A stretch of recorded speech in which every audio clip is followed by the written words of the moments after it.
En primer lugar, muchas gracias a Fundesit por preparar estas jornadas que yo creo muy interesantes por el momento en el que estamos para transitar de un modelo basado en combustibles fósiles a otro en energías renovables. Bueno, esta va a ser mi contribución a las charlas de los materiales sostenibles que impulsan la transición energética, la transición hacia energías renovables. Bueno, yo soy Jorge Torrubia y vengo del Instituto de Energía y Eficiencia de los Recursos de Aragón. Antes nos denominábamos Instituto CIRCE, pero bueno, nos cambiamos la denominación hace bastante poco.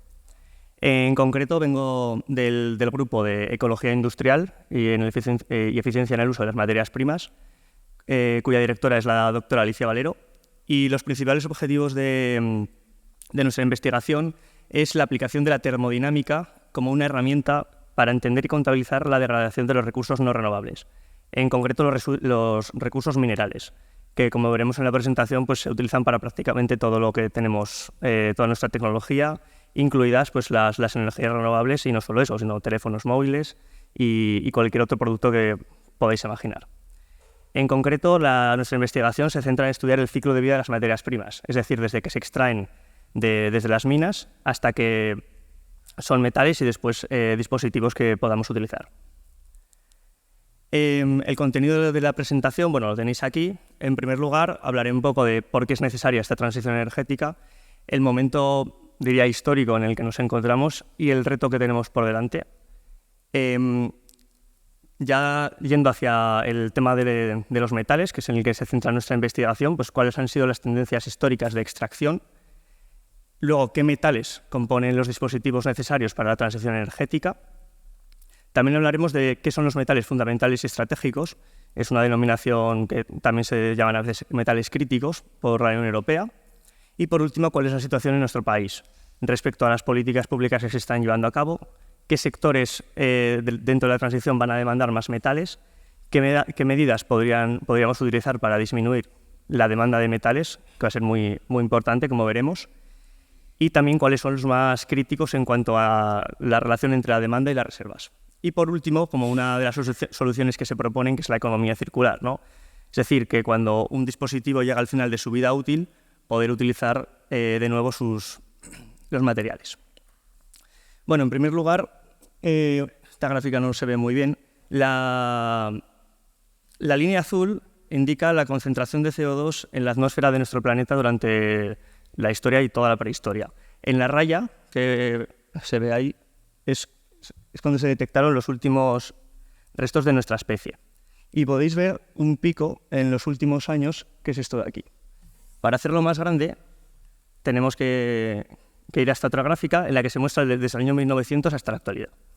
Entonces vemos cómo las concentraciones de CO2 han ido aumentando y con ellas las temperaturas globales del planeta, que serían las rayas marrones.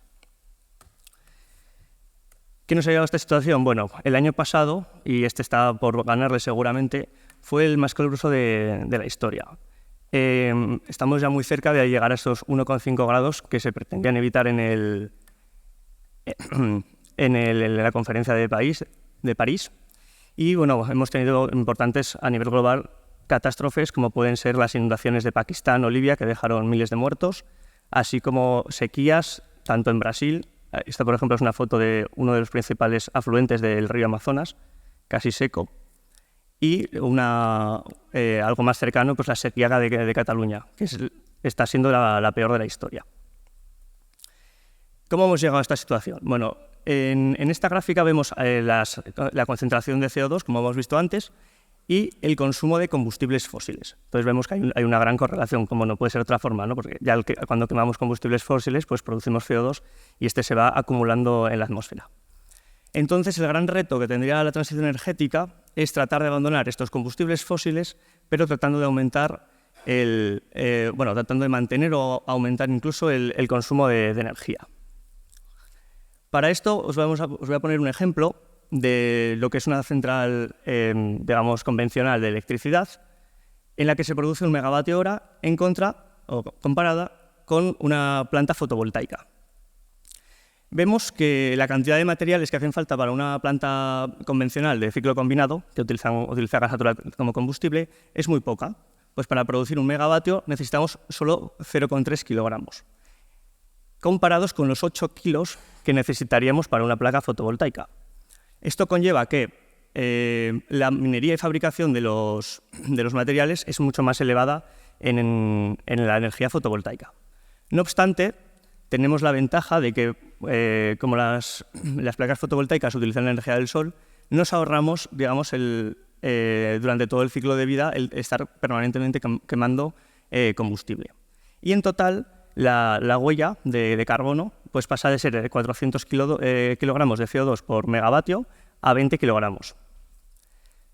Lo que creo que veis de esto, sobre todo, es que a través de las tecnologías de la transición energética estamos consiguiendo menos emisiones de CO2, no eliminándolas por completo, ya que esto sería imposible, en contra de utilizar más materiales. Y esto pues tiene unas consecuencias a nivel históricas de extracción. Esto es la extracción de metales desde el año 1900 hasta la actualidad. Entonces vemos como entre 1910 y 1950 se triplicó. Entre 1950 y el 2000 se quintuplicó. Y entre el año 2000 y el 2018 se volvió a duplicar. Como resultado, para que os hagáis una idea de este aumento exponencial, es que entre el año 2015 y el 2018, es decir, solamente en 3 años, se extrajeron los mismos recursos que en toda la primera mitad del siglo XX, en 50. Y esto va así, está siendo así año a año. Y no solo eso, sino que los materiales que necesitamos cada vez son más variados. Esto es, bueno, la tabla periódica, creo que la conocéis todos, más o menos indica pues, todos los metales y materiales que existen en el universo. Entonces, aquí en este caso pues, aparece un aerogenerador con los metales que utiliza. Una placa fotovoltaica, veis que utilizan bastantes, además muchos de esos son escasos, luego lo veremos. Un coche eléctrico utiliza prácticamente todos, pero no hace falta irse tan lejos, ya que un teléfono móvil, por ejemplo, utiliza prácticamente la totalidad de la tabla periódica. Y claro, ¿de dónde proceden todos estos metales? Como comprenderéis, ni en España ni en la Unión Europea tenemos minas para todo esto. Y debido a ello, pues como hay que extraerlos de otros países, y esto tiene pues, riesgos políticos, geopolíticos, mejor dicho, la Unión Europea desarrolló este concepto de los materiales fundamentales y estratégicos. Para evaluar si un material es fundamental o estratégico, antes se llamaban críticos, luego le cambiaron la denominación, fundamentalmente hay 2 factores. Por un lado, el riesgo de suministro para la Unión Europea, es decir, que los países que controlan la extracción o el refinado de estos metales pues no nos llevan bien con ellos, básicamente, y potencialmente pues, puedan cortar el suministro. Y por otro lado, la importancia económica para las industrias de la Unión Europea. De acuerdo a esto, pues a cada metal le dan una puntuación y todo lo que queda, digamos, en esta zona pues sería la zona en la que los metales son críticos. Creo que es importante también resaltar que esto depende, al ser un asunto, digamos, económico y político, pues depende al final de cada región. Por tanto, pues el Reino Unido, Estados Unidos, China, etcétera, pues tienen sus propias listas de metales críticos. También me gustaría resaltar de este tema que muchas veces se confunden que estos metales se utilizan para la transición energética, pero no tiene por qué. Al final estamos simplemente hablando de importancia económica y riesgo de suministro. Muchos de estos metales, por ejemplo, se utilizan para la industria bélica. Por ejemplo, el titanio es uno de los críticos, se utiliza principalmente pues, para aviones de combate y no tiene ningún uso en tecnologías para la transición energética. Bueno, esta lista se empezó a hacer en el año 2011 y en este año se detectaron 14 materias primas críticas y cada 3 años se va actualizando. Así en el 2014 pasaron a ser 20, en el 2017 27, en el 2020 30 y el último que salió el año pasado 34. Cada año pues parece que necesitamos más metales fuera de nuestras fronteras y por tanto pues, más metales van a esta lista. Tanto es así que si los ponemos en una tabla periódica, pues vemos que prácticamente, bueno, una buena parte de ellos son críticos. ¿A qué se debe esto? Bueno, en este mapa podemos ver básicamente los países en los que se dependen. He señalado algunos, por ejemplo, de China, las tierras raras que hacen falta pues, para los teléfonos móviles o para los aerogeneradores, vehículos eléctricos, en general es para hacer imanes permanentes, ¿no? Todos los usos que pueden tener estos imanes, pues el 90% prácticamente vienen de estas.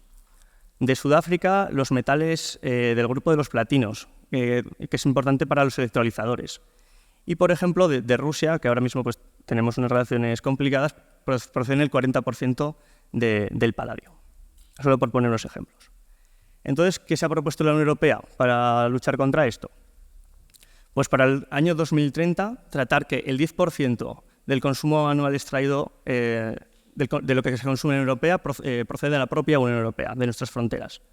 Que el 40% se procese en nuestras fronteras. Es decir, que aunque el metal proceda de otro país, llega aquí y se refine en la UE. Un objetivo muy ambicioso y es que el 25% venga de reciclado y que se recicle en la Unión Europea. Y con todo esto tratar que de ningún país se dependa en más de un 65%. ¿Cuál es la situación en España? Pues debido a esto, pues las legislaciones están buscando nuevos metales y España pues, no es una excepción. Ahora voy a poner tres ejemplos. El primero de ellos son las tierras raras en Ciudad Real. Ahora mismo, bueno, lo que hemos comentado antes, las tierras raras son en la tabla periódica esta fila de abajo. Y tienen un uso muy variado. Como son un grupo de metales, pues bueno, van desde los imanes, que se utilizan en aerogeneradores, vehículos eléctricos, etcétera, también para la iluminación, las luces LED, y también para la industria militar, por ejemplo, para hacer lentes o láseres. Esta mina actualmente, bueno, se están tomando muestras para ver si es viable o no. Un ejemplo que conoceréis aquí muy bien es la mina de litio de Cáceres. Esta mina de litio promete tener una producción muy alta. Para que os hagáis una idea, es de unas 30.000 toneladas anuales, en las que Chile en un año produjo 44.000. Es decir, una sola mina equivale a la producción entera de un país. Y justamente de Chile es de donde procede el 70% de lo que consume la Unión Europea. Este proyecto es bastante pues, ambicioso y controvertido. Para que os hagáis una idea, si se llevara a cabo, el 20% aumentaría en un 20% la huella de CO2 de toda Extremadura, solo con este proyecto. Eso de forma directa, porque si contáramos los reactivos que hacen falta, pues llegaría hasta un 30% más. Otra mina, que esta sí que estuvo en funcionamiento en Orense, es de tántalo. El tántalo no sonará mucho, quizás suena más el coltán, que se extrae en el Congo en condiciones casi de esclavismo, y este se utiliza para los condensadores de los teléfonos móviles de forma principal. Estuvo funcionando 3 años, entre 2019 y 2021, y actualmente está paralizado por no cumplir la normativa medioambiental. ¿Y de dónde vienen estos metales actualmente? Bueno, las tierras raras que se pretenden extraer en Ciudad Real pues vienen principalmente de esta mina de China, que es enorme. O sea, fijaos que esto son 2 kilómetros, pues todo esto abarca la mina pues con sus respectivos residuos. Además, las tierras raras a veces son radiactivas. Esta zona está contaminada por radiación, lo que ha conllevado la pérdida de cultivos y que muchos de los agricultores no hayan percibido aún las ayudas. En el caso del litio, actualmente principalmente viene de Chile y se extraen en el desierto de Atacama. Es una de las zonas más secas del mundo. Están utilizando agua de los acuíferos y eso está generando un problema muy importante con los nativos de ahí, ya que necesitan ese agua para sobrevivir y en cambio se está utilizando en la mina. Sumado a que en Chile el agua es un bien privado. Entonces pues la empresa puede comprarla y muchos de los nativos pues han obligado a huir a otros lugares. El tántalo, que se extrae del coltán en la República Democrática del Congo. Bueno, básicamente aquí hay, debido a los conflictos, es una zona que ha tenido una larga historia de guerras, etcétera, pues hay mucha explotación, incluso de niños, y el 35% del tántalo actualmente pues se extrae en estas condiciones, del que llega a la Unión Europea. Bueno, volviendo a casos más cercanos, Vamos a hablar un poco de la transición energética en España. Aquí aparecen las 5 principales políticas públicas que lleva a cabo nuestro país. No voy a entrar en ellas, simplemente ponernos unas cifras aquí de que se plantea hasta el año 2030 desarrollar entre 20 y 60.000 turbinas, 76.000 hectáreas de placas fotovoltaicas y unos 6 millones de vehículos eléctricos, además de unos 11 gigavatios de hidrógeno. Y bueno, nosotros en nuestro grupo realizamos un trabajo que podéis verlo bastante detenidamente, nos lo financió Amigos de la Tierra. Es un informe bastante largo y se titula Minerales para la transición energética y digital en España, demanda, reciclaje y medidas de ahorro. Además publicamos un artículo, si tenéis más interés científico sobre la metodología que utilizamos y demás. Básicamente lo que hicimos en este estudio fue analizar la demanda, extracción primaria, ahorro del reciclado y una cosa que denominamos la fracción equitativa, que hablaremos más tarde, de los 10 grupos de metales más importantes para la transición. Además, analizamos 3 sectores distintos para ver cuál demandaba más, ¿no? Entre ellos la energía, la movilidad eléctrica y los aparatos eléctricos electrónicos. Estos son los 10 metales que estudiamos, ¿vale? Y en los colores aparecen los sectores. Entonces, es fácil ver que el sector que más peso se lleva en casi todas las categorías es el coche eléctrico. Nos llevaría una demanda de entre el 54 y 58% del aluminio y el cobre, entre el 73 y el 92% del manganeso, níquel y litio, y el 80% de las tierras raras. Podríamos pensar que la eólica y la fotovoltaica van a demandar más, pero no es así, excepto de algunos metales en concreto, ¿no? Como son las tierras raras para la eólica o la plata para la fotovoltaica. Las subestaciones eléctricas tienen un porcentaje menor y en cuanto a los aparatos eléctricos electrónicos, como habíamos visto en diapositivas pasadas, son dispositivos que necesitan una gran variedad de metales y demandan bastantes de cada uno de ellos, destacando el oro, ya que en muchos de nuestros dispositivos, como los teléfonos móviles, hay una cantidad de oro bastante importante, incluso llegando a superar la concentración que hay en las minas. Los principales resultados, esto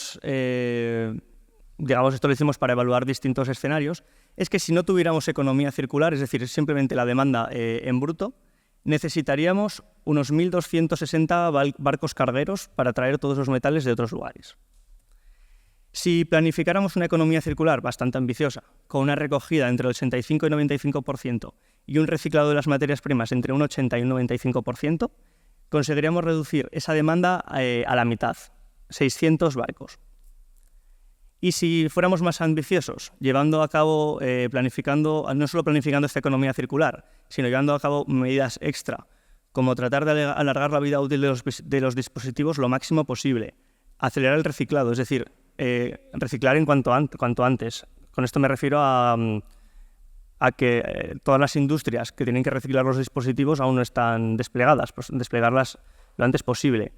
Limitar el tamaño de las baterías de los vehículos, es decir, que no haya vehículos de gran tamaño que utilicen una gran cantidad de metales, o reutilizar estas baterías cuando lleguen al final de la vida útil. Y una de las más importantes, que es la de no tener tantos coches y utilizar medio de transporte público como pueden ser los autobuses eléctricos. Con todo esto, llegaríamos a reducir la demanda a unos 130 barcos. Es decir, tendríamos una reducción del 90% si lleváramos a cabo toda esta planificación. Por otro lado, estudiamos lo que denominamos nosotros la fracción equitativa. Esto de la fracción equitativa vendría a ser que si España representa el 0,6% de la población del mundo, nos deberían tocar el 0,6% de las reservas minerales.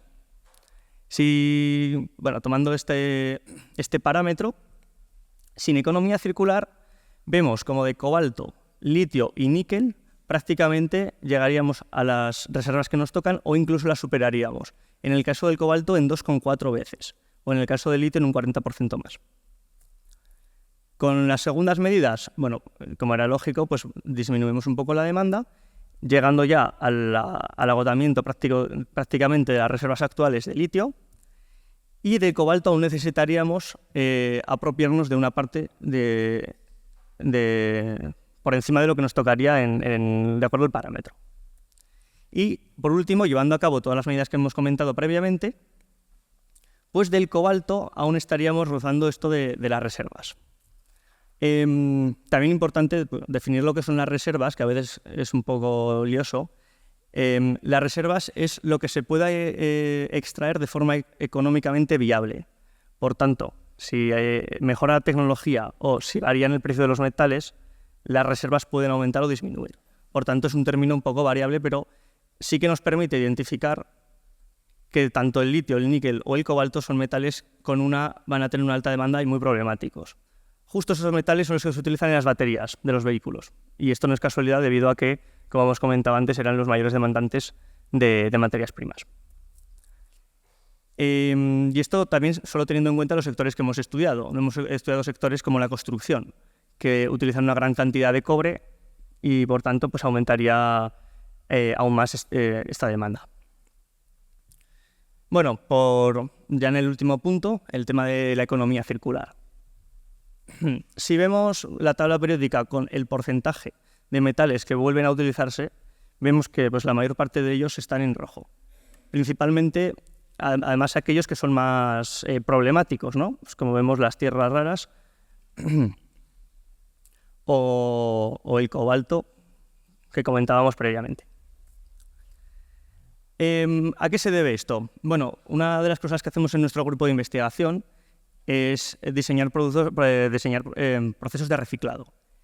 Esto es complicado porque siempre hay que fijarse en qué queremos recuperar, porque nunca es posible recuperar todo. Al final tienes que plantear una ruta de reciclado de acuerdo a las preferencias. Aquí es un ejemplo de un teléfono móvil en el que tenemos 3 rutas distintas. Cada línea de estas representa un metal. Entonces vemos que, por ejemplo, aquí podemos recuperar prácticamente el 100% de la plata a costa de perder prácticamente todo el tántalo. No obstante, bueno, vemos que la recuperación, si seleccionamos los metales más críticos, es razonablemente buena, ¿no? Entre un 90 y un 100% de los metales se puede recuperar. Entonces, ¿por qué los porcentajes que hemos visto anteriormente serán tan bajos? Principalmente por la recogida. Y es que en la actualidad el 80% de la basura electrónica, es decir, de los dispositivos que llegan a su final de la vida útil, están sin documentar. No sabemos a dónde van. Probablemente acaban en África, en algún vertedero o simplemente en nuestras casas, ¿no? Sin que lleguen a un sitio, a un lugar en el que realmente se puedan reciclar. En el caso de Europa es un poco inferior. Estamos hablando de que está sin documentar el 68%, 58%, perdón. ¿Qué nos dice esto? Bueno, pues que faltan canales de recogida, falta mucho que aprender en trazabilidad y también en el conocimiento de la composición de los residuos, ya que podemos tener cantidades importantes de metales. No obstante, no solo es importante recoger o reciclar. En esta gráfica mostramos el ciclo de vida, digamos, de todas las etapas que tendría un circuito impreso. Los circuitos impresos los utilizamos en cualquier producto electrónico. En un móvil tenemos un montón de estos. Son estas placas de color verde con electrónica, ¿no? Entonces, digamos que cada etapa, las flechas que veis aquí representan la cantidad de energía que se utiliza, ¿vale? Entonces vemos que pues, para lo que es la extracción primaria tenemos una cantidad importante, sobre todo para 4 metales: el cobre, la plata, el oro y el paladio, ¿vale? Que serán los que vamos a reciclar en el proceso de reciclaje. Después se fabrica el dispositivo y por último se va a reciclar. Observar la diferencia que hay entre los recursos que hacen falta para reciclar en comparación con los de extracción primaria. Esto es una buena noticia, ya que reciclando podemos ahorrar prácticamente el 99% de los recursos. No obstante, hay un problema, y es que cuando reciclamos volvemos a tener a los metales otra vez tal cual. No tenemos el dispositivo que teníamos previamente. Por tanto, necesitamos volver a gastar energía para volver a producir el producto que teníamos antes. Por tanto, durante el reciclado tenemos pérdidas importantes. Estamos hablando que el 50% de los recursos se pierden durante este proceso. Por tanto, no solo es importante recoger y reciclar bien, sino que lo primero de todo hay que disminuir la demanda, tratar de intensificar el uso de los productos, utilizar menos materiales, tratar de aumentar la vida útil. Por último, tratar de reutilizar los productos pues, comprando de segunda mano, etc. Por último, vendría a reacondicionar. Esto ya requeriría pues, una planificación previa, ¿no? Pues productos que estén pensados para que puedan ser reacondicionados. Pues, por ejemplo, un móvil, ahora no podemos quitar la batería y poner otra. Antes sí. Pues pensar en este tipo de cosas, lo que se llama el ecodiseño, ¿no? Y por último, cuando pues, el dispositivo ya deja de funcionar, pues sí que no nos queda otra que recogerlo y obtener sus metales de nuevo pues, para volverlo a meter en el ciclo productivo. Bueno, con esto ya terminamos y os digo mis principales conclusiones respecto a todo lo que hemos comentado. En primer lugar, que la transición energética puede reducir las emisiones de CO2, pero a costa de aumentar la extracción de metales y sus residuos. Debido a ello, pues la Unión Europea plantea aumentar la extracción y reciclado en el territorio. El vehículo eléctrico es el mayor demandante de materias primas y que para alcanzar la fracción equitativa, es decir, un poco en términos de justicia global, sería necesario reducir la demanda e impulsar formas alternativas de movilidad, incluso con escenarios de crecimiento. Planificar la economía circular en forma de reutilizar, reacondicionar, recoger, mejorar la trazabilidad de recursos y, por último, reciclar para establecer nuevas industrias. Y, por último, quería terminar con una serie de reflexiones finales sobre todo esto. En primer lugar, que es necesario repensar nuestras necesidades. Tratar de reducir el consumo, en concreto del vehículo privado.